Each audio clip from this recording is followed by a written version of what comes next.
Mist paneer, high protein பன்னீர். போராட்டத்தை ஒட்டி அவர் பேசியிருக்கிற punch டயலாக்ல ரொம்ப முக்கியமானது ஒண்ணு இருக்குது.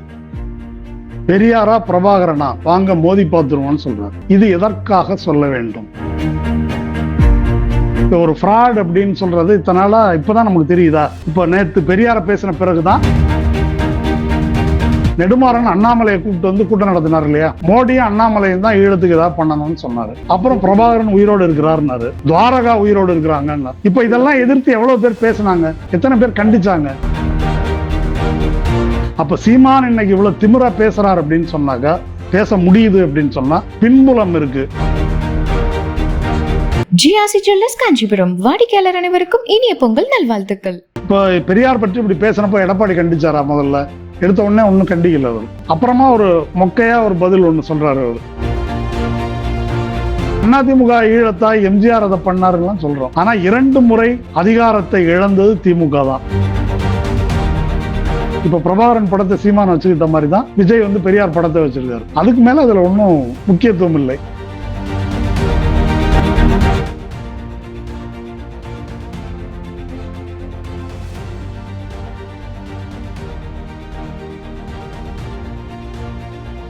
மின்னம்பலம் நேயர்களுக்கு வணக்கம். தோழர் மருதையன் அவர்களிடம் பேச இருக்கின்றோம். வணக்கம். வணக்கம். நலமா இருக்கீங்களா? நல்லா இருக்கிறேன். நீங்க நல்லா இருக்கீங்களா? நலமா இருக்கேன் சார். இன்றைக்கு பார்த்தோம் அப்படின்னு சொன்னா சீமான் அவர்களுடைய வீடு பெரியாரிஸ்டுகளால் முற்றுகையிடப்பட்டிருக்கிறது. அது ஒரு போராட்ட களமா அங்க மாறி இருக்கு.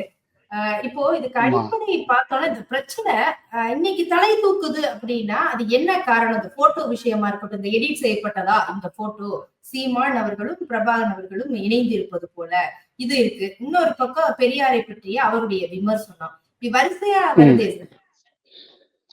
இல்ல, சீமானுடைய இந்த போட்டோ மட்டும் இல்ல, அவருடைய அரசியல் மொத்தமுமே போட்டோஷாப் செய்யப்பட்டதுதான் அவருடைய பாலிடிக்ஸ். அவர் முன்னுக்கு பின் முரணாக பேசியதை பட்டியல் போட்டு நமக்கு மாளாது, அவ்வளவு இருக்குது. அது பல பேர் பல முறை வந்து பேசியிருக்கிறாங்க. இப்போ பிரச்சனை என்ன அப்படின்னு கேட்டா, நீங்க சென்னையில இருக்கிறவங்களுக்கு தெரியும், எக்மோர் கோர்ட் பக்கம் இல்லைன்னாக்கா நம்ம அந்த குழந்தைகள் மருத்துவமனை இருக்கு இல்லையா, இந்த மருத்துவமனை பக்கம் போனா ரோடு ஓரமா இப்பெல்லாம் காணும், ரோடு ஓரமா கை ரேகை பாக்குறவங்க இருப்பாங்க.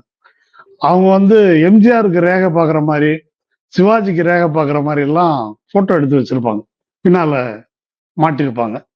மக்கள் வந்து அவங்கள்ட்ட ஜோசியம் பார்ப்பாங்க.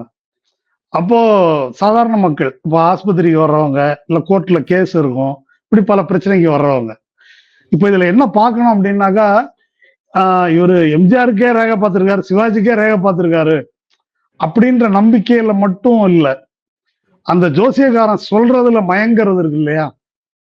ஜோசியக்காரங்க பேசுறதுக்கு சில மெத்தட் இருக்கு. நீ ரொம்ப நல்லவன், வெகுளி, உன்னை சுத்தி இருக்கிறவங்க தான் உன்னை ஏமாத்துறாங்க, இப்படிதான் ஆரம்பிப்பாங்க பொதுவா. அப்புறம் இந்த பிரச்சனை, வேலை வாய்ப்பு, குழந்தை இல்லை, கல்யாணத்துக்கு பிரச்சனை, கோர்ட்டு கேஸ், இப்படி ஏதாவது ஒண்ணு இருக்கும். அதை வச்சு குத்து மதிப்பா அடிச்சு விட்டாக்க 10ல் 2 வந்து கிளிக் ஆயிடும். இப்போ சீமான் பேசுற அரசியலும் இந்த தன்மையுடையது. அதுக்கு அந்த கூட்டம் கூடுறது சப்போர்ட்டுக்கு பின்னால ஒரு பிரபாகரன் படம், முன்னால சீமான் பேசுற அரசியல் இருக்கு இல்லையா, அது வந்து திமுக அதிமுக இதுல பொதுவா அதிருப்தியா இருக்கிறவங்க, அந்த மாதிரி இருக்கக்கூடிய செக்மெண்ட் அல்லது இளம் தலைமுறையினர், அவங்கள்ட்ட இவர் பேசுறது ஆடு வளர்க்கலான்றது, டூரிஸ்ட் கைடா உனக்கு வேலை வாய்ப்பு தரேன்றது, பானை செஞ்சு வித்தாலே கோடீஸ்வரன் ஆயிடலான்றது, இப்படி அடிச்சு விட்டாக்க அதை வந்து பரிசீலித்து யோசித்து பார்க்கக்கூடிய நிலையில் அவர்கள் இல்லை. இந்த கூட்டத்தை இதுக்கு போர்க்குணத்துக்கு வந்து பின்னால வந்து பிரபாகரனுடைய படத்தை வந்து கூட வச்சுக்கிட்டு நான் தான் அதுக்கு வாரிசு அப்படின்னு, இது வந்து ஒரு போலீஸ் சாமியார்கள் முதல் எல்லாரும் செய்யக்கூடிய ஒரு உத்தி.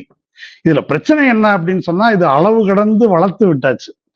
இப்ப அவரு சீமான் இன்னைக்கு கேட்டிருக்காரு, இதையே முதல்ல சொல்லல போட்டோஷாப் பண்ணதுன்ட்டு, இத்தனை நாளா என்ன பண்ணீங்க அப்படின்னு கேட்கிறாரு இல்லையா? அது ஒரு ஆமாம், அது ஒரு வேலிடான கேள்வி. அப்போ இது இப்போ இவங்க போராடக்கூடியவங்களை குறை சொல்றதுக்காக நான் சொல்லல, அந்த கேள்விக்கு என்ன பதில் நம்மளே நியாயமா யோசிச்சு பார்க்கணும் இல்லையா? ஏன் இத்தனை நாளா நம்ம சொல்லல? ஒரு ஃப்ராட் அப்படின்னு சொல்றது இத்தனை நாளா இப்பதான் நமக்கு தெரியுதா? இப்ப நேத்து பெரியார பேசின பிறகுதான் ஐயோ ரொம்ப மோசமான ஆளு அப்படின்னு நமக்கு தெரியுதா என்ற கேள்வி இருக்கு இல்லையா? அதுதான் நம்ம பரிசீலிக்கணும். இப்ப எனக்கு வந்து இப்ப அவரு போனாரா போகலையா, போனாரு, போட்டோ எடுத்திருப்பாரா எடுத்திருக்க மாட்டாரா, போட்டோவே எடுத்திருக்கட்டுங்க, அது போட்டோஷாப் இல்ல, ஒரிஜினல் போட்டோவே எடுத்திருக்கட்டுமே. இப்ப அதனால நமக்கு என்னன்னு கேக்குறேன் நானு. பிரபாகரனோட எத்தனையோ பேர் போட்டோ எடுத்துட்டு இருக்கிறாங்க, தலைவர்களோட எத்தனையோ பேர் போட்டோ எடுத்துக்கிறாங்க. போட்டோ எடுத்துக்கிறவங்க எல்லாம் அவங்களுக்கு வாரிசா, அவங்களுடைய அரசியல் வழிகாட்டியா? இந்த வச்சுக்கிட்டு என்கிட்ட தான் ஈழ பிரச்சனைய, தமிழ்நாட்டு பிரச்சனை எல்லாம் அவர் ஒப்படைச்சிருக்காரு அப்படின்னு அவர் பேசுறாரு. வெறும் போட்டோ மட்டும் இல்ல. அப்போ புலிகள் இயக்கத்துல இருந்தவர்கள், தலைவர்கள், புலம்பெயர் தமிழர்கள் யாராவது கேள்வி கேட்டாங்களா? இத இத்தனை நாள் வரைக்கும் கேள்வி கேட்பதற்கு மாறாக கலைஞரை சாடி கொண்டிருந்தார்கள் சீமானோட சேர்ந்து. இதுதான் இது நாள் வரைக்கும் நடந்துட்டு இருந்தது. அப்ப சீமான் இன்னைக்கு இவ்வளவு திமிரா பேசுறாரு அப்படின்னு சொன்னாக்கா, பேச முடியுது அப்படின்னு சொன்னா, இந்த மாதிரி ஒரு பின்புலம் இருக்கு. அது அந்த பின்புலத்துல கொஞ்சம் கொஞ்சமா வளர்ந்து வந்து இப்போ பெரியாரை கொச்சைப்படுத்துவது, இழிவுபடுத்துவது, என்ன பின்புலம் அப்படிங்கிறது அத பேசுவோம். இல்ல ஒருவேளை பெரியார் இப்ப உயிரோடு இருந்தாக்கா அப்படி கொஞ்சம் யோசிச்சு பாருங்களேன். ஒரு 2 நிகழ்வுகள் நான் சொல்றேன். நாகையில திராவிடர் கழக மாநாடு. அப்போ அன்னைக்கு இருக்கிற காங்கிரஸ்காரங்க வந்து நாகப்பட்டினத்துல சுவர்ல வந்து நாகம்மை அவிசாரின்னு வரிசையா எழுதி வச்சிருக்கிறாங்க. இவங்க கொந்தளித்து போய் தொண்டர்கள் வந்து பெரியார்கிட்ட இப்படி எழுதி வச்சிருக்காங்க, யார் எழுதியிருக்கிறாங்கன்னு எங்களுக்கு தெரியும், நீங்க சொல்லுங்க, 2ல 1 நாங்க பாத்துடுறோம் அப்படின்றாங்க. அப்போ பெரியார் ஒரு பதில் சொல்றாரு, நாகம்மை பதிவிரதை என்பதனால் மகிழ்ச்சி அடைபவனாக நான் இருந்தால் அல்லவா அவள் அவிசாரி என்று சொன்னதற்காக வருத்தப்படுவது, போய் உங்க வேலையை பாருங்கடா அப்படின்னு சொல்றாரு. இது பெரியார் சொன்ன முதல்ல ஒரு விஷயம். இப்ப சமீபத்துல தஞ்சையில குப்பு வீரமணின்னு ஒரு நண்பர் திராவிட கழகத்துல இருந்தார், அவர் சொன்னாரு, அதாவது பெரியாருடைய நண்பர் ஒருத்தர் இருந்தாராம், சிதம்பரம் தண்டபாணி பிள்ளைன்னு. அவர் வந்து நாரதர்னு ஒரு பத்திரிகை நடத்தியிருக்காரு. அதுல ஈவேஆர் ஈவேரா வாழ்க்கை ரகசியங்கள் அப்படின்னு ஒரு தொடர் எழுதியிருக்காரு. பெரியார் வந்து தானே சொல்லியிருக்காரு, நான் சீமானாக, பொறுக்கியாக, காலியாக இருந்த காலத்தில், சீமானாகன்னு ரொம்ப யோசிச்சு சொல்லியிருக்காருன்னு வச்சுங்க, இருந்த காலத்தில் அவரே எழுதியிருக்காரு. இவரு தண்டபாணி பிள்ளை வந்து இதெல்லாம் எழுதியிருக்காரு. என்ன எழுதுறாரு இவரு? பெரியார்கிட்ட இருந்து ரியாக்ஷனே இல்லை. பொறுக்கவே முடியாம நேர பெரியாரை பார்க்கும்போது, உன்னை பத்தி நான் எழுதிட்டு இருக்கிறேன்னு, இதெல்லாம் பாத்தியா? பார்த்தேன், எல்லாம் கரெக்டா இருக்குது, ஏதாவது விட்டு போயிருந்தா கேளு, நான் சொல்றேன், மக்கள் தெரிஞ்சுக்கணும் அப்படின்னு சொல்றாரு. இது வந்து இத கேட்ட பிறகு அவர் கூனி குறுகி போய் ஈவேரா வாழ்க்கை ரகசியங்கள் அப்படின்ற தலைப்பை மாத்திட்டு ஈவேரா வாழ்க்கை வரலாறுன்னு எழுதுறாரு. அதற்கு பிறகு பெரியார் நூற்றாண்டுல அவரை திடல்ல கூப்பிட்டு கூட கௌரவிக்கிறாங்க. இது இப்போ இதுல ஒரு விஷயம் நான் சொல்றேன், பெரியார் தன்னுடைய வாழ்க்கையை ஒரு திறந்த புத்தகமா வச்சிருந்திருக்காரு. இப்போ இதெல்லாம் மேற்கோள் காட்டி பேசுவதற்கு ஒரு அருகதை வேணும். அவரு ஏன் திறந்த புத்தகமா வச்சிருந்தார்? இது ஒரு முக்கியமான கேள்வி. ஏன் எல்லாத்தையும் இப்படியெல்லாம் நான் வாழ்ந்திருக்கிறேன், வாழ்ந்து இப்படி நான் மாறி வந்திருக்கிறேன் அப்படின்றத எல்லாரும் தெரிஞ்சுக்கணும் அப்படின்னு நினைக்கிறாரு. அதுல இருந்து சொல்ல வருவது என்ன? எல்லோரும் மாற முடியும் அப்படின்றத தன்னுடைய வாழ்க்கையை திறந்த புத்தகமா வைத்திருப்பதன் வாயிலா அவர் சொல்றாரு. அதனால பெரியாரை பத்தி நான் எதையோ கண்டுபிடிச்சு சொல்லிட்டேன் அப்படின்னு இவர்கள் பேசுவதற்கு இல்லையா, இது அற்பத்தனமானது.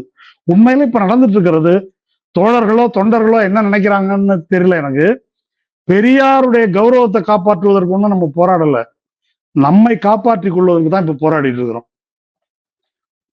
பெரியாரிஸ்டுகள் நம்மை காப்பாற்றிக் கொள்வதற்கு நான் சொல்றது, இன்னைக்கு பிஜேபி RSS அபாயம் இருக்கின்ற சூழலில் ஒரு கோட்டையை போல இருந்து பாதுகாப்பது எது அப்படின்னா பார்ப்பனர் அல்லாதார் இயக்கம், சுயமரியாதை இயக்கம். அது தோற்றுவித்த மரபு இன்னமும் தமிழ் சமூகத்துல செல்வாக்கு செலுத்துகின்ற காரணத்தினால்தான் தமிழ்நாட்டுல அவங்களால வேறுன்ற முடியல. அந்த கோட்டையில ஓட்ட போடுற வேலையைத்தான் சீமான் செய்கிறார். இப்பதான் செய்யறாரா அப்படின்னா எனக்கு அந்த கருத்துல உடன்பாடு இல்லை. அவர் ரொம்ப காலமா அந்த வேலையை தொடங்கிட்டாரு. அவர் தொடங்கி செய்து கொண்டிருக்கும் போதெல்லாம் நீங்க கேட்கலையே, இப்ப ஏன்டா வந்து கேக்குறீங்கன்னு அவர் கேட்கிறாரு. இத்தனை நாளா ஏன் கேட்கல? இப்பதான் தெரியுதா உங்களுக்கு? அவர் போட்டோஷாப்புக்கு சொல்றாரு, ஆனால் இத்தனை நாளா தட்டி கேட்காததன் விளைவாக தம்பி ரொம்ப சண்டை பிரசண்டன் ஆயிட்டாரு. அதனால இப்ப வந்து சவால் விடுறாரு அவர். அதேதான் பொதுமக்கள் கிட்டையும் இருக்கக்கூடிய கேள்வியும் வந்து அதுவாக தான் இருக்கு. இவர் பெரியாரை பற்றி சீமான் அவர்கள் பேசுறது வந்து இது புதுசு கிடையாது. அவர் நிறைய விமர்சனங்கள் வைத்துக் கொண்டுதான் இருக்கிறார். அப்பெல்லாம் அமைதியா இருந்துட்டு இப்ப பெரியாரை ஏதோ அவரை இந்த உறவுகளை பற்றி சொல்லிட்டாரு அப்படிங்கிற இந்த இதுக்காக இவங்க கொதித்து எழுகிறார்கள் அப்படிங்கிறது ஏற்றுக்கொள்ளதாக இருக்குதா, அல்லது இதற்கு பின்னால வேற ஏதாவது காரணங்கள் இருக்குதா? இன்னைக்கு அவர் இப்ப இந்த போராட்டத்தை ஒட்டி அவர் பேசியிருக்கிற பஞ்ச் டயலாக்ல ரொம்ப முக்கியமானது ஒண்ணு இருக்குது. பெரியாரா பிரபாகரனா வாங்க மோதி பார்த்துருவோம்னு சொல்றாரு. இது எதற்காக சொல்ல வேண்டும்? இப்போ கொஞ்சம் இந்த வரலாற்று பின்புலத்துல இன்னைக்கு தோழர்கள் போராட்டம் நடத்துறாங்க. இந்த பிரச்சனை இவ்வளவு மோசமா பெரியார பேசுறான்ற ஒரு கோபத்துல அதெல்லாம் செய்யறாங்க. ஒரு 83 2009 1983 இனப்படுகொலையில் தொடங்கி 2009 முள்ளிவாய்க்கால் கடைசியில இன அழிப்பு அது வரைக்கும் இந்த பீரியட் இருக்கு இல்லையா, இதுல முழுக்க முழுக்க புலிகள் இயக்கத்துக்கு மட்டுமல்ல, ஈழத்தைச் சேர்ந்த எல்லா விடுதலை இயக்கங்களுக்கும் ஆதரவாக இருந்தவர்கள் தமிழ்நாட்டில் இருந்த திராவிட இயக்கத்தை சார்ந்தவர்கள் தான். திமுக உள்ளிட்டு அவங்க தான் பல வகையா உதவி இருக்காங்க. அதுல நமக்கு பிரபலமா தெரிந்த 2 பேர் கோவை ராமகிருஷ்ணனும் கொளத்தூர் மணி அவர்களும், இப்படி பல பேர் உதவி இருக்கிறாங்க. இந்த பீரியட் பூரா என்ன ஆயிடுச்சு அப்படின்னு சொன்னா 83 2009 வரைக்கும் எல்லாருடைய கவனமும் ஈழ ஆதரவு என்பதுலதான் முதன்மையா இருந்திருக்கு. இந்த காலகட்டம் இருக்கு இல்லையா, இந்த காலகட்டத்துல தான் ஆல் இண்டியா பாலிடிக்ஸ்ல பிஜேபி வளர்ந்து வருகிறது. சங்கிகளுடைய அரசியல் இருக்கு இல்லையா, வளர்ந்து வர்ற காலம் இதுதான். அப்போ முதன்மையாக இதுல கவனம் செலுத்தினாங்க. ஒண்ணு. 2009 இனப்படுகொலைக்கு பிறகு என்ன நடந்ததுன்னா, இத கலைஞர் நினைத்தால் தடுத்திருக்கலாம், கலைஞர் அதை செய்ய தவறிட்டாரு, துரோகி அப்படின்னு சொல்லிட்டு எல்லாருமே திராவிட இயக்கம் சார்ந்தவர்களும் கூட திமுகவுக்கு எதிராக பிரச்சாரம் பண்ணாங்க. 2009 2011 ஜெயலலிதா ஈழத்தாயிட்டாங்க. இந்த அதுக்கு பிறகு இந்த வழியில தான் சீமான் உருவாகி வர்றாரு. 2014 கூட வைகோ மோடிக்கு ஆதரவா தான் இருக்கிறார். 2014 கூட. இப்போ இன்னைக்கு பெரியார் சிலையை உடைப்பேன்னு சேனல்ல உட்காந்து பேசுறாங்க. அது எச் ராஜா பேசினா வேற விஷயம். அவரு நாம் தமிழர் கட்சிக்காரர் பேசுறாரு, பெரியார உண்டு இல்லைன்னு நான் பார்த்துருவேன், பிரபாகரனா பெரியாரா பார்ப்போம். இப்படி இந்த எதிர்நிலைப்படுத்துவதற்கான வாய்ப்பு எப்படி வந்ததுன்னு நம்ம பார்க்கணும். ஒரு ஸ்டெப்ல சீமான் இதற்கு விடவில்லை. முதல்ல ஈழ விடுதலை போராட்டத்துல ஈழ போராட்டத்தை ஆதரிப்பது எம்ஜிஆரா கலைஞரா அப்படின்னு ஒரு எதிர்நிலை வந்தது. கலைஞர் என்ன சொன்னாரு, எல்லா போராளிகளுக்கும் நான் உதவ விரும்புறேன் அப்படின்றாரு. எம்ஜிஆர் நான் புலிகளுக்கு மட்டும் உதவுறேன் அப்படின்னாரு. புலிகள் எம்ஜிஆரை தெரிவு செய்தார்கள். இப்ப எம்ஜிஆரிடம் திராவிட இயக்க அரசியல் இருக்குதா, கலைஞரிடம் இருந்ததா அப்படின்றது அரசியல் தெரிஞ்சவங்க எல்லாருக்கும் தெரியும். அதிமுக என்ற கட்சி எதற்காக உருவாக்கப்பட்டது, அதனுடைய நோக்கம் திமுகவை பிளவுபடுத்துவது அப்படின்றதுதான் நோக்கம். அந்த பிளான்ல தான் அதை உருவாக்குனாங்கன்றதெல்லாம் நமக்கு தெரியும். சரி, அவங்க அப்படி போனாங்க. முதல்ல எம்ஜிஆர் வர்சஸ் கலைஞர் அப்படின்றது முதல்ல. அதுக்கு பிறகு கலைஞர் வர்சஸ் ஈழத்தாய், அது முடிஞ்சது. அதுக்கு பிறகு திராவிட இயக்கம் ரைட்டு, ஆனா கலைஞர் தான் சரியில்லை. அதுக்கு பிறகு திராவிட இயக்கம் தமிழ் தேசியத்துக்கு எதிரானது. அதுக்கு பிறகு திராவிட இயக்கத்தை ஒத்துக்க முடியாது, பெரியார்கிட்ட சிலதை ஒத்துக்கலாம், சிலதை ஒத்துக்க முடியாது. இப்ப கடைசியா பெரியாரை உடைப்போம். இப்படி இந்த படிகளை தாண்டி தான் இது வந்திருக்குது. இந்த படிகளை தாண்டி இது வரும்போது இதை நாம் எப்படி எதிர்கொண்டோம் என்பதை பெரியாரிய இயக்கத்தினர் தீவிரமா யோசிச்சு பார்க்கணும். இப்ப வருத்தப்பட்டு சொல்றாங்க, நாங்க தமிழ் மக்களுக்கு துரோகம் செய்து விட்டோம், இப்படி ஒரு மோசமான நபரை நாங்க வளர்த்து விட்டுட்டோம் அப்படின்னு சொல்றாங்க. உண்மையிலே வருத்தப்பட்டு தான் சொல்றாங்க. வருத்தப்படுவதால் பயனில்லை, நாம் என்ன செய்திருக்கிறோம், இதன் காரணமா தான் சீமான் என்ற சக்தி வளர முடிஞ்சிருக்குது. அதனாலதான் இன்னைக்கு ஏன் அன்றே பேசவில்லை அப்படின்னு சீமானால கேட்க முடியுது. இப்போ கொஞ்சம் இந்த பிஜேபி ஆட்சி, மோடி ஆட்சி வந்த பிறகு நெடுமாறன் அண்ணாமலையை கூப்பிட்டு கூட்டம் நடத்தினார் இல்லையா, கூட்டம் நடத்தினாரு. மோடியும் அண்ணாமலையும் தான் ஈழத்துக்கு ஏதாவது பண்ணணும்னு சொன்னாரு. அப்புறம் பிரபாகரன் உயிரோடு இருக்கிறாருன்னாரு, துவாரகா உயிரோடு இருக்கிறாங்கன்னா. இப்ப இதெல்லாம் எதிர்த்து எவ்வளவு பேர் பேசினாங்க, எத்தனை பேர் கண்டிச்சாங்க. நம்ம அதனால சீமானை தனியா பார்க்க முடியாது. பிரச்சனை என்ன அப்படின்னு சொன்னா, பெரியார் பிரபாகரன் அப்படின்னு இன்னைக்கு எதிர்நிலைப்படுத்தி சீமானால் பேச முடிவதற்கு காரணம், ஈழ விடுதலை போராட்டம் பிரபாகரன் என்பதை முதன்மைப்படுத்தி இந்த அரசியலை பேச தவறி இருக்கிறோம், அல்லது சீமான் இப்படி பிரச்சனை திசை திருப்பும் போது கண்டிக்க தவறி இருக்கிறோம் என்பதை எல்லாரும் யோசிச்சு பார்க்கணும். அதே மாதிரி இப்ப பெரியாரை முன்னிறுத்தி இந்த பேச்சுக்கள்லாம் வரும்போது, அதுவும் சீமான் பேசும்போது வீரியம் அதிகமா இருக்குதா? இல்ல, இப்ப நீங்க தமிழ்நாட்டுல நம்ம இத பெரியார் பிறந்த மண், பெரியார் செயல்பட்ட மண் அப்படின்னு நம்ம பெருமையா சொல்லிக்கிறோம். இப்போ பெரியார் பற்றி இப்படி பேசினப்போ எடப்பாடி கண்டிச்சாரா? முதல்ல எடுத்த உடனே ஒன்னும் கண்டிக்கல அவரு. அப்புறமா ஒரு மொக்கையா ஒரு பதில் ஒண்ணு சொல்றாரு அவரு, ஒரு அதெல்லாம் தவறு அப்படி சொல்லியிருக்க கூடாதுன்னு. விஜய் பெரியார் எனக்கு வழிகாட்டின்றாரு. ஆனா விஜய் பேசல. அப்போ நான் என்ன சொல்ல வரேன், பெரியார் இயக்கத்தின் செல்வாக்கு, கருத்தியல் ரீதியான செல்வாக்கு தமிழ்நாட்டு மக்கள் தொகையில் எத்தனை விழுக்காட்டினரிடம் இருக்கிறது? இதை நம்ம நியாயமா பரிசீலிக்கலாம். நியாயமா பரிசீலிச்சோம் அப்படின்னா அது ஒரு மைனாரிட்டி தான். அது சாதி ஒழிப்பு உள்ளிட்டு, சுயமரியாதை உள்ளிட்டு இந்த கருத்து உள்ளவங்க.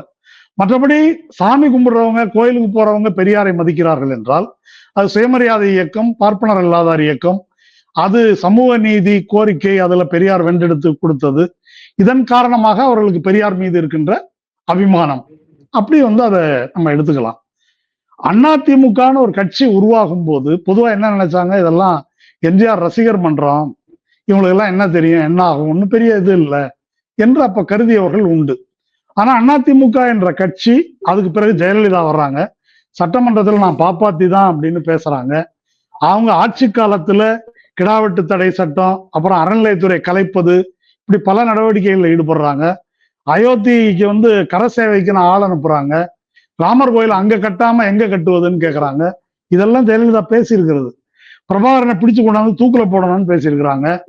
இத்தனையும் செஞ்சிருக்கிறாங்க இல்லையா? அப்ப இதெல்லாம் அதிமுகவினர் மத்தியில் ஏதாவது சலனத்தை ஏற்படுத்தியதா என்றால் எந்த சலனத்தையும் ஏற்படுத்தவில்லை. இப்ப பெரியாரை பற்றி பேசுவதும் அவர்களுக்கு சலனத்தை ஏற்படுத்தல. விஜய் ரசிகர்கள் இப்படி உருவாகி இருக்கிறாங்க இல்லையா, இவங்களுக்கும் சலனத்தை ஏற்படுத்தல. அதனால இப்படி ஒரு மெஜாரிட்டி செக்மெண்ட் மக்கள் பிரிவு இருக்கிறது என்பது சீமானுக்கு தெரிஞ்சிருக்குது. இந்த செக்மெண்ட்டை நாம தன்மையப்படுத்த முடியும். இது பெரியார் மண் அல்ல, பெரியாழ்வார் மண் அப்படின்னு எச்ராஜா பலவாட்டி பேசியிருக்காரு. ஆனா அப்படி பேசி அவங்களால கொண்டு வர முடியல. இப்ப சீமான் என்ன பேசுறாரு, பெரிய புராணம் பாடினாக்க உங்களுக்கு பிடிக்கல, பெரியார் புராணம் பாடினா எனக்கு பிடிக்கலன்றாரு. இப்போ எச்ராஜா சொன்னப்போ எடுபடாதது சீமான் சொல்லும் போது சீமான் அதே தான் சொல்றாரு. அவர் பெரியாழ்வார்னாரு, இவர் பெரிய புராணம்ன்றாரு. அப்போ இப்படி ஒரு யதார்த்தம் இருக்கிறது. இதை கணக்கில் கொண்டு நாம் பணியாற்ற தவறி இருக்கிறோம். கலைஞர் மீதான குற்றச்சாட்டு அப்படின்றத அளவுக்கு அதிகமாக இது கொண்டு போகப்பட்டது. 2009 இனப்படுகொலை நடந்த போது எல்லாருக்கும் வருத்தம் இருந்தது, இது எப்படியாவது தடுத்து நிறுத்தி இருக்க கூடாதா அப்படின்னு சொல்லி. ஆனா யதார்த்தம் என்ன, அவர்களே எல்லாரும் சொல்வது போல 23 நாடுகள் சேர்ந்து தொடுத்த யுத்தம் இது அப்படின்னு ராஜபக்சேயே சொல்லியிருக்காரு. அப்போ ஒரு மாநில அரசில் இருந்து கொண்டு, மாநில கட்சியாக இருந்து கொண்டு கலைஞரால் இதை எப்படி தடுத்திருக்க முடியும் என்ற உண்மையை இன்னைக்கு எல்லாரும் பேசுறாங்க. ஆனால் அன்று பேசவில்லை. அதிமுக ஈழத்தாய், எம்ஜிஆர் அதை பண்ணாருன்னு சொல்றோம். ஆனா 2 முறை அதிகாரத்தை இழந்தது திமுக தான். சூளைமேடுல இபிஆர்எல்எஃப் கொலையை ஒட்டி ஆட்சி கலைக்கப்பட்டது 90ல. அதுக்கு பிறகு ஒருவேளை ராஜீவ் கொலை நடந்திராவிட்டால் திமுக வெற்றி பெற்று இருக்கும். திமுக படுதோல்வி அடைவதற்கு காரணம் அந்த பழி அவங்க மேல போடப்பட்டு அவங்க இழந்தாங்க. அதுக்கு முன்னால பதவியை ராஜினாமா பண்ணியிருக்கிறாங்க. அப்போ இந்த நோக்கம் திமுக மேல தவறு இல்லை என்பது அல்ல, கன்சிஸ்டண்டா இடையறாது இந்த கொள்கைக்காக நின்றவர்களை வில்லனாக்கி இன்னொரு தரப்பை ஜெயலலிதா ஒரு ஈழத்துக்காக பாடுபட்டவங்க என்று ஒரு மனச்சான்று இல்லாமல் உயர்த்தினார்கள். அதனுடைய விளைவுகள் எல்லாம் சேர்ந்து அந்த அரசியலை இப்ப சீமான் பேசுறாரு. இப்ப பேசும்போது நீங்க அன்னைக்கு சொன்னீங்கல்ல, அன்னைக்கு கூட இருந்தீங்கல்ல அப்படின்றத அவரால் சொல்ல முடிகிறது. அதனால இப்ப குடிமொழிக்கு போயிடல, நாம் கடந்த காலத்தில் என்ன தவறு இழைத்தோம் என்பதை பார்க்கணும். இப்பவும் கூட ரெண்டும் அதிமுக திமுக ரெண்டுமே திராவிட இயக்கம் தான். விஜய் பெரியாரை உயர்த்துகிறாருன்னா அதையும் வரவேற்போம். இப்படி பொதுவா பேசுறவங்க எல்லாம் இருக்கிறாங்க. இது ரொம்ப தவறு. இது உண்மை அது அல்ல. பெரியார் படத்தை வச்சுக்கிட்டாக்கா, இப்ப பிரபாகரன் படத்தை சீமான் வச்சுக்கிட்ட மாதிரிதான் விஜய் பெரியார் படத்தை வச்சிருக்காரு. அதுக்கு மேல அதுல ஒன்றும் முக்கியத்துவம் இல்லை. எந்த கோரிக்கைக்காக அவங்க பேசினாங்க, செயல்பட்டாங்க? படத்தை வச்சா போதுமா? படத்தை வச்சா போதுன்ற அளவுக்கு தமிழ்நாட்டின் அரசியல் தரம் தாழ்ந்திருக்கிறது. இதற்கு முன்னால ஒரு இத்தனை ஆண்டு காலம் தமிழ்நாட்டு அரசியல் நடந்திருக்கு. இதற்கு முந்தைய காலத்துல எழுத்தறிவில்லாத தமிழர்கள் அதிகமா இருந்த காலத்துல இப்படி படத்தை வச்சு ஏமாத்திருக்க முடியுமா? படத்தை வச்சு ஏமாத்த முடிஞ்சிருந்தாக்கா திமுக படத்தை வச்சு ஏமாத்தி ஆட்சிக்கு வந்தது காங்கிரஸ் எதிர்த்து. அப்ப இந்த அரசியல் வீழ்ச்சிக்கு என்ன காரணம் என்பதையெல்லாம் சேர்த்து யோசித்து பார்க்க வேண்டும். அப்படி பார்க்கும்போதுதான் சீமானை எதிர்கொள்ள முடியும். சீமான் ஒன்னும் எதிர்கொள்ள முடியாத நபர் அல்ல. நாம் தும்ப விட்டுட்டதுனால இப்ப வாழை பிடிக்கிறோம். அதுதான் பிரச்சனை. இப்ப சீமானுக்கு பெரியாரை இவ்வளவு தாக்கி பேசினாலும் பொதுமக்கள் கிட்ட ஏதாவது சலனம் இருக்கா? ஏதாவது இதை பற்றி அது ஒரு ஓட் பேங்கா மாறுமா? இல்ல, ஓட்டு வங்கியெல்லாம் மாறாதுங்க. ஆனால் பெரியாரை பற்றி பேசுவது குறித்து பெரிய அக்கறை இல்லாதவர்கள் அப்படி ஒரு பிரிவு இருக்கிறாங்க. இன்னைக்கு பெரியாருக்கு இப்ப நீங்க கொஞ்சம் ஒப்பீட்டளவுல பார்த்தாக்கா கடந்த 5-6 ஆண்டுகள்ல அல்லது 7-8 ஆண்டுகள்ல பெரியாருக்கு ஏற்பட்டிருக்கிற செல்வாக்கு தான் ரொம்ப அதிகம் தமிழ்நாட்டுல. அந்த செல்வாக்கை உருவாக்கியதற்கான என்ன சிறப்பு யாரை சார்ந்ததுன்னா மோடி, எச் ராஜா இவங்களை சார்ந்தது. அது அவங்க பேச போய் தான் இளம் தலைமுறையினர் பெரியார் மீது ஈடுபாடு கொண்டு புத்தக கண்காட்சி எல்லாம் பெரியார் புத்தகம் அதிகம் விற்கிது, அம்பேத்கர் புத்தகம் அதிகம் விற்கிது அப்படின்றதெல்லாம் எப்படி வருதுன்னா இதற்கு ஒரு எதிர்வினையாக வருது. நான் சொல்ல வருவது இந்த பணியை நாம் முன்னரே செய்திருக்க வேண்டும் அல்லவா, அதனால இப்படி ஆயிடுச்சு அப்படின்னு சொல்றேன். இப்ப இவர் இப்படி பேசுறதுனால மக்கள் மத்தியில பெரியாரை எதிர்த்து பேசுவதால் செல்வாக்கு விடும் அப்படின்னு நான் கருதல. சீமான் பேசுற அரசியல் ஒரு பாசிஸ்ட் அரசியல். அவர் அண்டை இனங்களான தெலுங்கு மக்கள், கன்னட மக்கள், மலையாளிகள் அவங்களை எதிரியா காட்டுறாரு. தமிழ் தேசியம் அல்லது தமிழ் தேசிய இனம் இதனுடைய உரிமைக்கு எதிராக இருக்கிறது டெல்லி. அவங்க சொல்லக்கூடிய இந்து தேசியம் தான் இதற்கு எதிராக இருக்குது. திராவிடம்னு ஒண்ணு கிடையாது அப்படின்னு இந்த பக்கம் ரவி பேசுறது தான் சீமானும் பேசுகிறார். அப்போ அதை எதிர்த்து பேசுவதற்கு இந்த இந்திய தேசியத்தை எதிர்த்து இந்து தேசியத்தை எதிர்த்து பேசுவதற்கு பதிலாக திராவிடத்தை எதிர்நிறுத்தி இவர் பேசுகிறார். இது மக்கள் மத்தியில எல்லாம் செல்வாக்கு பெறப்போவது இல்லை. ஆனால் ஒரு குறிப்பிட்ட அளவு இவர் சேர்த்து வச்சிருக்கிற இந்த கூட்டம் இருக்கு இல்லையா, பொதுவா எல்லாரும் என்ன சொல்றாங்க, 18 வயசுக்கு போவாங்க, 30 வயசுக்கு வெளியே வந்துருவாங்க சீமான் கட்சியில இருந்து அப்படின்னு ஒண்ணு சொல்றாங்க. நான் அதுல உடன்பாடு இல்லை எனக்கு. இப்போ இந்த வெளியே இப்ப நிறைய பேர் வந்திருக்காங்க பல மாவட்ட செயலாளர்கள் மட்டத்துல. அவங்க கொடுத்திருக்கிற நேர்காணல்லாம் கொஞ்சம் பாருங்களேன். சீமானுடைய அரசியல் தப்புன்னு யாரும் சொல்லல. சீமான் பேசுகின்ற திராவிட எதிர்ப்பு அரசியல் எங்களுக்கு உடன்பாடு இல்லை, அதனால நாங்க வெளியே வந்துட்டோம் அப்படின்னு சொல்வதை விட சீமான் நேர்மை இல்லாம இருக்காரு, திடீர்னு யாரையோ கொண்டு வேட்பாளரா போடுறாரு, காசு இப்படி செலவழிச்சு நாங்க குடும்பம் சொத்து பத்து பொண்டாட்டி நகை வரைக்கும் நாங்க அடமானம் வச்சு அழிஞ்சிட்டோம், இப்படித்தான் பேசுகிறார்களே தவிர சீமானின் அரசியல் தவறு, இது ஒரு இனவெறி அரசியல் அப்படின்னு யாரும் பேசுறது இல்லை. இப்ப அவர்கிட்ட இருக்கிற தொண்டர்கள் இருக்காங்கல்ல, இந்த படத்தை போட்டோஷாப்னு சொல்லி நீங்க ஏதாவது ஒரு லேப்ல கொடுத்து ப்ரூவ் பண்ணிட்டாலும் கூட அவங்க சீமானை விட்டு வரப்போறது கிடையாது. அதை நான் எப்படி சொல்றேன்னா, இந்த நம்ம புட்டபர்த்தி சாய்பாபா இருக்கிறார் இல்லையா, அவர் லட்டு வரவழைச்சு கொடுப்பாரு, திருநீர் வரவழைச்சு கொடுப்பாரு, வாய்க்குள்ள இருந்து லிங்கம் எடுப்பாரு. இந்த வேலையை பூரா கோயம்புத்தூர்ல பிரேமானந்து என்ற ஒரு மேஜிக் நிபுணர் இருந்தார். அவர் ஒரு பக்தரை போல சாய்பாபாவை பார்க்க போயிட்டு சாய்பாபா ஒரு லட்டு எடுத்து கொடுத்த உடனே இவரும் ஒரு லட்டு எடுத்து கொடுத்தாரு, 90 எடுத்து கொடுத்த உடனே அப்ப என்ன செஞ்சாங்கன்னாக்கா அவரை அப்படியே பேக்கப் பண்ணி தூக்கிட்டாங்க அங்க இருந்து. இப்ப இந்த சம்பவம் எல்லாம் எக்ஸ்போஸ் ஆயிடுச்சு. ஆபிரகாம் கோவூர் எக்ஸ்போஸ் பண்ணியிருக்காரு. அதனால எப்படி இந்த சாமியார்களுக்கு பின்னால் ஒரு மூடர் கூட்டம் போகுதோ அது போல சீமானுக்கு பின்னால போறாங்க. இவங்க முட்டாள்கள் மட்டும் இல்ல, இவங்களுக்கு இதுல பிழைக்க முடியும் அப்படின்ற ஒரு எதிர்பார்ப்போட தான் போறாங்க. இப்ப திமுக, அண்ணா திமுக இந்த கட்சியில எல்லாம் பதவி கிடைக்காது, இதுல போனோம்னாக்கா ஏதாவது ஒண்ணு ஜெயிச்சாக்க வரலாம் என்ற கணக்கில் தான் போயிருக்கிறார்கள். அதனால நாம் செய்ய வேண்டிய வேலை, அவங்க அரியா பிள்ளைகள் 30 வயசானா வெளியே வந்துருவாங்க என்று கருத வேண்டாம். தொடர்ந்து இந்த மாதிரி கூட்டம் உருவாகி கொண்டே இருக்கும் என்பதால் நாம் நம்முடைய கடந்த காலத்திலிருந்து ரிவ்யூ பண்ணி பார்த்து இதை பேசணும். கடந்த காலத்துல நாம் செய்த தவறை வெளிப்படையா பேசினாதான் எதிர்காலத்தில் தவறு செய்யாமல் இருப்போம். அந்த மாதிரி பேசுவது அவசியம்.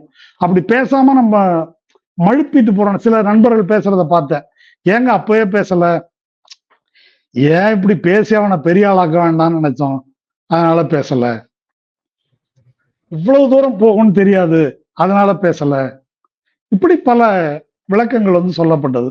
அதெல்லாம் சரியா என்பதை பற்றி நாம் வந்து சிந்தித்து பார்க்க வேண்டும். இன்னொன்னு மிக முக்கியமா இப்ப நம்ம சந்திக்கிற பிரச்சனை என்பது என்ன? பிஜேபி என்ற அபாயம். பிஜேபி மாநில உரிமைகள் எல்லாவற்றையும் பறிக்கிறது. இப்ப யூஜிசி உள்பட சொல்ல போனா சீமான் இதை பத்தி பேசும்போது கரெக்டா வந்த பிரச்சனை யூஜிசி பிரச்சனை.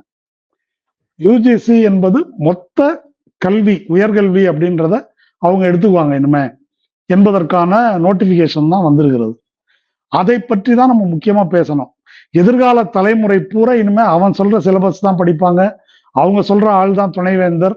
எல்லா பல்கலைக்கழகம் கல்லூரி எல்லாம் அங்க போயிடும். கல்லூரியில வந்து 4 ஆண்டா மாத்துவது, இடைநிற்றலை ஊக்குவிப்பது, இப்படி பல பயங்கரமான திட்டங்கள் இருக்குது அதுல. அதை பற்றி பேச வேண்டிய நேரத்தில் நம்ம இதை பேசிட்டு இருக்கிறோம். அப்படி ஒரு நிலைமையை உருவாக்கியது வந்து சீமான். அப்ப இதெல்லாம் வந்து திசை திருப்புவதற்கு பெரியார ஒரு ட்ரம்ப் கார்டா வந்து பயன்படுத்துகிறார் என்பதை நாம் வந்து புரிய வைக்கணும். அப்படி புரிய வைத்தால் ஒழிய சீமானை வீழ்த்த முடியாது. அவர் சும்மா ஒரு சவுண்டு கொடுக்குறாருங்க. எந்த பிரச்சனைக்காக அவர் போராடி இருக்காரு? மண் வளம், மனித வளம், காட்டு வளம், அந்த வளம், இந்த வளம் அடுக்குறாரு. எந்த வளத்துக்கு எதுக்காக என்ன போராட்டம் நடத்திருக்காரு? ஸ்டெர்லைட்ல அவ்வளவு பெரிய போராட்டம் நடந்தது. அருணா ஜெகதீசன் கமிஷன் வந்து இவங்களை கேட்குது, யார் நாம் தமிழரை ஆஜராகிற சீமான் ஆஜராகிறார், நீங்க இந்த போராட்டத்துக்கு அறைகோல் விடுத்தீர்களா? இல்ல நான் அறைகோல் விடுக்கலன்னு சொல்றாரு. அந்த உள்ளூர்காரங்க என் கட்சியில இருக்கிறவங்க தூத்துக்குடிக்காரங்கன்ற முறையில கலந்துக்கிட்டாங்க அப்படின்னு சொல்றாரு.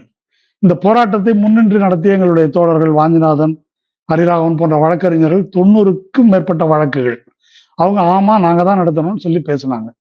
அப்ப அதை சொல்லக்கூட முடியாத ஒரு கோழை அவர் வந்து பெரியாரை பற்றியோ மற்றவர்களை பற்றியோ பேசுவதற்கு எந்த தகுதியும் கிடையாது.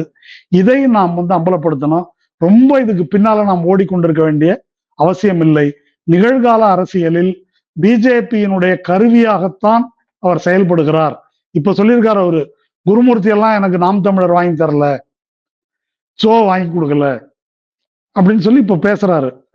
அந்த கதையெல்லாம் இருக்கட்டும், வாங்கி கொடுத்தத நம்ம சொல்லல, பாலசுப்ரமணிய ஆதித்தன் அவருடைய உறவினர் தான் எழுதியிருக்காரு. இப்ப இது குளத்தூர் மணியோ கோவை ராமகிருஷ்ணனோ கண்டுபிடிச்சு சொல்லல, இது எப்போ எழுதிட்டார் அவரு. இதுவரைக்கும் சீமான் அதற்கு கேள்வி கேட்கல. நான் சொல்றது எனக்கு தெரிஞ்சு ஒரு 10 வருஷம் முன்னாலே அவர் எழுதிட்டாரு முகநூல்ல. நான் தான் இவருக்கு போய் கேட்டேன், அப்ப சொன்ன போது இப்படி வந்தாங்க கொடுத்தேன் அப்படின்னு அவர் சொன்னாருன்னு சொல்லியிருக்கிறாரு. இதை சீமான் இன்றைக்கும் கேள்விக்குள்ளாக்கியதில்லை. நமக்கு அதெல்லாம் தேவையில்லை. அவர் செய்யற அரசியலில் இருந்தே அவர் பிஜேபியினுடைய கையாள் என்பதை நாம் புரிந்து கொள்ளலாம்.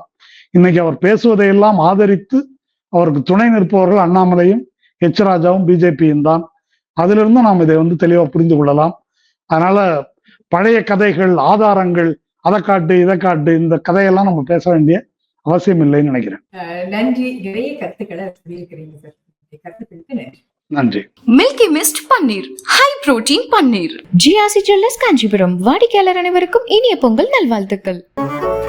மின்னம்பலம்.com தமிழின் முதல் மொபைல் பத்திரிகை.